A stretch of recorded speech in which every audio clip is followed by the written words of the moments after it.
The Honourable Leader of the Official Opposition. What is shameful is that this Prime Minister is causing homelessness in this country. He's Prime Minister.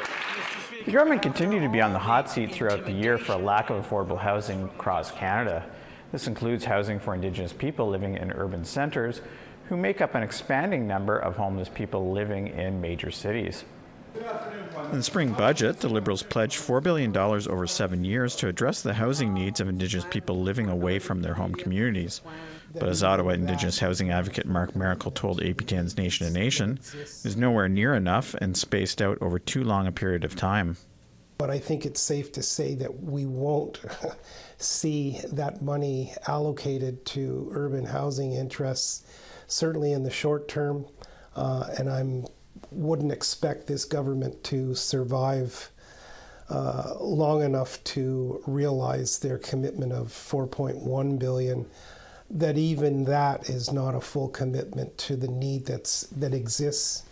The government was also under pressure to tighten up its bail regulations after an OPP officer was allegedly shot and killed by First Nations man on bail in southern Ontario at the end of 2022. Justice advocates complained a new Bill C-48 will only further target Indigenous people who are already grossly overrepresented in the prison system.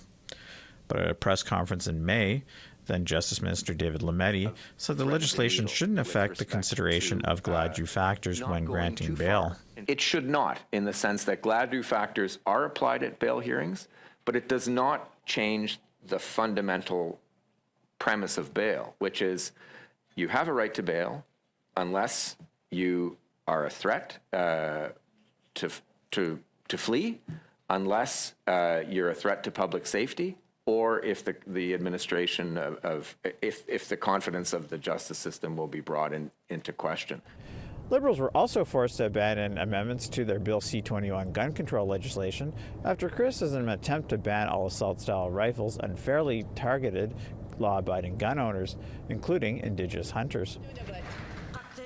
The NDP was one of the parties against the amendments, and here's what Nunavut MP Laurie Idlot had to say after they were dropped. We've helped to make sure that we're refocusing what the intent of C-21 was, which is to fight gang violence in urban centres, focusing on handguns and military-style weapons. Another big point of contention was the introduction of Bill C-53. If passed, it will formally recognize Métis nations of Alberta, Saskatchewan, and Ontario as self-governing entities. A number of First Nations in Ontario do not see the MNO as a legitimate organization and fear Bill C-53 will be used to obtain land, hunting, and treaty rights in their traditional territories.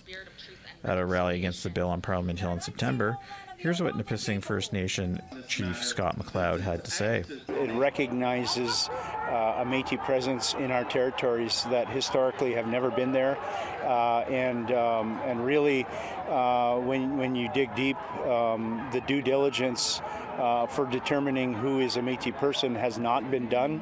Nevertheless, in a year-end interview with Nation to Nation, the Crown Indigenous Relations Minister insisted the legislation does not include land or harvesting rights. But for the purpose of this legislation, it does not in any way extend the rights to land or harvesting rights. And I don't know how else I could be clear on this, because the legislation itself is very narrow in scope. So it talks about the governance of the Métis in these three jurisdictions. The Assembly of First Nations also faced its fair share of challenges in 2023.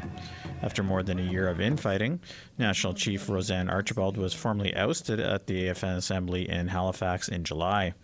This after an external report alleged Archibald harassed AFN staff.